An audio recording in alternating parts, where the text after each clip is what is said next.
வணக்கம் மக்களே! இன்றைக்கி இந்த வீடியோவில் நம்ம என்ன பார்க்க போறோம்னா, நீங்கள் எல்லாம் ரீசெண்டாக சோஷியல் மீடியாஸில் பார்த்துருப்பீங்க. நம்ம தளபதி விஜய் அண்ணாவுக்கு வந்து டைவர்ஸ் ஆக போகுது அப்படின்ற மாதிரி பல நியூஸ் பரவிட்டு வந்திருக்கும்.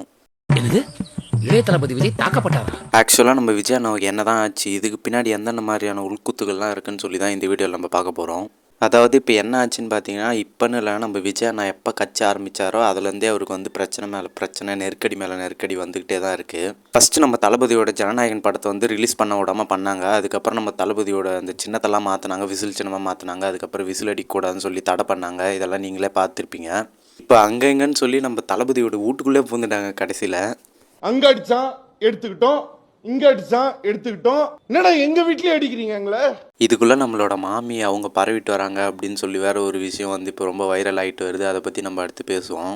ஆக்சுவலாக நம்ம தளபதி இப்போ இருக்கிற மாதிரி ஆரம்பத்திலே பெரிய ஆள் ஆகிட்டாரா, பெரிய பெரிய சம்பளங்கள்லாம் வாங்கினாரான்னு பார்த்தீங்கன்னா இல்லை. அவர் ஒரு நெப்போ கிட்ட தான் இருந்தாலுமே ஆரம்பத்தில் வந்து அவர் கஷ்டப்பட்டு தான் படங்களில் நடித்து தான் பெரிய ஆள் ஆனார். நம்ம தளபதி விஜயனோட ஃபஸ்ட்டு படம் எதுன்னு பார்த்தீங்கன்னா 1992 வந்த நாளைய திருப்புன்ற படத்தில் தான் நம்ம தளபதி விஜயனா ஃபஸ்ட் டைமாக டெபியூட் ஆகுறாரு. இந்த படம் அவர் நினச்ச மாதிரி ஆரம்பத்தில் ஹிட் ஆகிடுச்சான்னு கேட்டிங்கன்னா இல்லை. இந்த படம் வந்து ஒரு ஃப்ளாப்பான படமாக தான் அமைஞ்சிருந்தது. அவர் எதிர்பார்த்த அளவுக்கு இந்த படம் வந்து வரல. இந்த படத்தில் நம்ம தளபதி விஜய் முதல்லாம் நடிக்கும்போது இவரை வந்து நிறைய பேர் கேலி பண்ணுறாங்க. என்னடா இந்த மூஞ்செல்லாம் நடித்து பெரிய ஆளாக போதா, இவெல்லாம் ஒரு ஹீரோவா அப்படின்லாம் சொல்லி நிறைய பேர் இவர் ஆரம்பத்தில் கேலி பண்ணுறாங்க. என்னதான் நம்ம தளபதி விஜய் ஒரு நெப்போக்கிட்டா இருந்தாலுமே இவருமே ஆரம்பத்தில் பல கேலி, பல கிண்டல், பல கஷ்டங்கள் இதெல்லாம் தாண்டி தான் ஒரு பெரிய ஆக்டராக வளர்ந்து வந்திருக்காரு. என்னதான் நாளைய திருப்பி இவரோட முதல் படமாக இருந்தாலுமே அதுக்கு முன்னாடி வெற்றின்ற ஒரு படத்தில் இவர் நடிச்சிருக்காரு.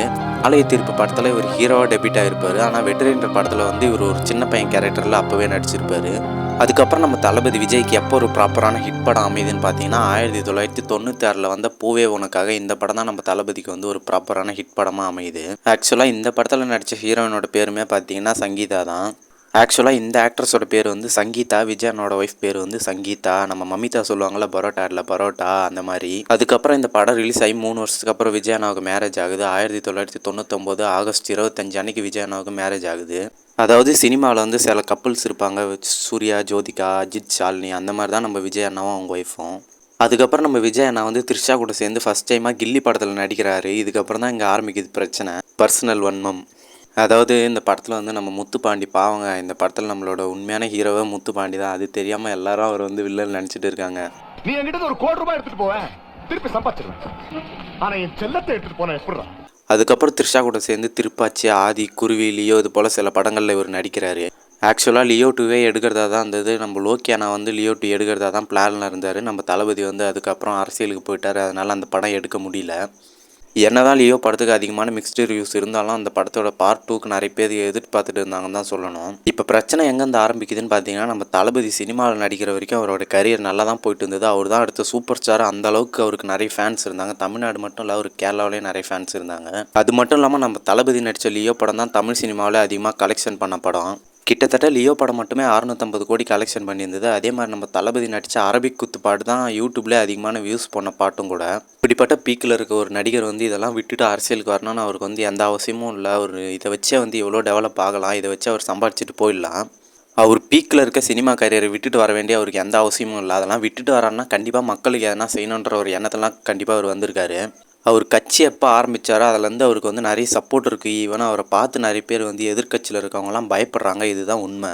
நீங்கள் பார்த்துருப்பீங்க நம்ம விஜய் அண்ணா என்னென்னலாம் பண்ணுறாரோ அதெல்லாம் அப்படியே டிஎம்கேவில் இருக்கவங்க எடுத்து பண்ணுவாங்க. நம்ம விஜய் அண்ணா க்ரௌடுக்கு மத்தியில் இந்த செல்ஃபி வீடியோ எடுத்து போடுவார். அதே மாதிரி அதுக்கு அடுத்து உதய அண்ணா எடுத்து அந்த வீடியோ போட்டிருக்காரு. இப்போ எனக்கு ஒரு டவுட் என்னென்னா, நம்ம விஜய் அண்ணா வந்து ஒரு காம்படிட்டரே இல்லை, அவர் வந்து ஒரு ஆளாகவே பார்க்கல அப்படின்னா எதுக்கு வந்து இவருக்கு மட்டும் இந்த அளவுக்கு ஒரு நெருக்கடி கொடுக்கணும் அப்படின்றது தான் என்னோடய கேள்வி. நீங்கள் பார்த்துருப்பீங்க, நம்ம கேப்டன் இருந்தார். அவர் இருக்கும்போதும் இதே மாதிரி தான் சொல்லிட்டு இருந்தாங்க. கேப்டனுக்கு வந்து யாரும் அப்போ ஓட்டு போடல, அவர் எல்லோரும் ட்ரோல் பண்ணி அவர் எல்லோரும் கிண்டல் பண்ணிட்டு இருந்தாங்க. ஆனால் இப்போ என்ன சொல்கிறாங்கன்னா, கேப்டன் வந்து ஜெயிச்சிருந்தா நல்லா இருந்திருக்கும், நல்ல மனுஷன் அவர், இப்போ அவர் வந்து இல்லை, அந்த மாதிரிலாம் இப்போ சொல்லிட்டு இருக்காங்க. ரீசெண்டாக கூட இப்போ நீங்கள் நியூஸில் பார்த்துருப்பீங்க, பிரேமலதா போயிட்டு டிஎம்கேவில் சேர்ந்துருப்பாங்க.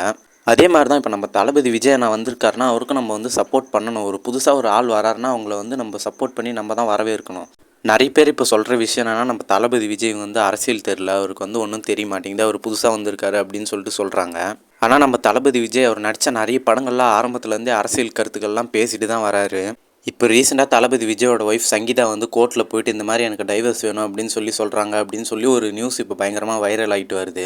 இதுக்கு ரீசன் என்ன சொல்கிறாங்கன்னு பார்த்தீங்கன்னா, தளபதி விஜய்க்கு மேரேஜ் ஆனதுக்கப்புறமா அவர் வந்து வேறு ஏதோ ஒரு பொண்ணு கூட வந்து ரிலேஷன்ஷிப்பில் இருக்காரு. அதை வந்து அவர் பல முறை சொல்லி அவர் வந்து கேட்கல, அதையே கண்டினியூ பண்ணிட்டுருக்காரு அப்படின்னு சொல்கிறாங்க. என்ன அப்படி முறைச்சு பார்க்குறேன்? விஜய் சொன்னதான் ஒத்துப்பியா? ஆக்சுவலாக இது இன்னுமே பார்த்தீங்கன்னா ஒரு ரூமராக தான் போயிட்டுருக்கு. இது எந்த அளவுக்கு உண்மை எந்த அளவுக்கு பொய்ன்னு கூட இன்னும் தெரியல. அதாவது தளபதி தரப்புலையோ இல்லை அவங்க ஒய்ஃப் தரப்புலையோ ஒரு அஃபிஷியலான வீடியோவோ இல்லை ஒரு அஃபிஷியலான அப்டேட்டோ இன்னுமே எதுவுமே வரல. அதாவது கால் வைக்கிற இடத்தெல்லாம் கண்ணி வெடி வைக்கிறாங்க அப்படின்ற மாதிரி தான் நம்ம தளபதி விஜயோட அரசியல் வாழ்க்கை இப்போ போயிட்டுருக்கு. அவர் எந்த பக்கம் திரும்பினாலும் பிரச்சனை பிரச்சனை பிரச்சனை. ஒரு மனுஷனை இந்த அளவுக்குலாம் பண்ணக்கூடாது. அவர் ரொம்ப பாவம் நிஜமா. ஓகே, இந்த வீடியோவில் நம்ம தளபதி அண்ணாவை பற்றி நிறைய பார்த்துருப்போம். இந்த வீடியோ பற்றி நீங்கள் என்ன நினைக்கிறீங்க மறக்காமல் கமெண்ட்டில் சொல்லுங்கள். இந்த வீடியோ பிடிச்சிருந்தால் லைக் பண்ணுங்கள். மறக்காமல் நம்ம சேனலை சப்ஸ்கிரைப் பண்ணுங்கள். நெக்ஸ்ட் வீடியோவில் பார்க்கலாம். பாய்.